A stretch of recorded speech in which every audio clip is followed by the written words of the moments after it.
হানিফ পরিবহনের যাত্রীবাহী বাসে কক্সবাজার থেকে হেরোইন ও ইয়াবা নিয়ে চট্টগ্রাম শহরের দিকে আসছে এমন তথ্য ছিল মহানগর গোয়েন্দা পুলিশের কাছে।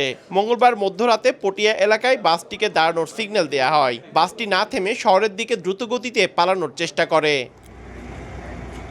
পরে বাসটিকে ধাওয়া করে ড্রাইভার, সুপারভাইজার ও হেলপারকে আটক করা হয়। পরে তাদের দেয়া তথ্যের ভিত্তিতে বাসের পেছনের অংশে বিশেষ কায়দায় রাখা হলুদ রঙের টেপ দিয়ে মোড়ানো ৮ প্যাকেট হেরোইন ও ৭০টি নীল রঙের জিপার প্যাকেটে থাকা ১৪,০০০ পিস ইয়াবা উদ্ধার করা হয়। হেরোইনের মূল্য ৮ কোটি টাকা ও ইয়াবার মূল্য ৩৫ লাখ টাকা।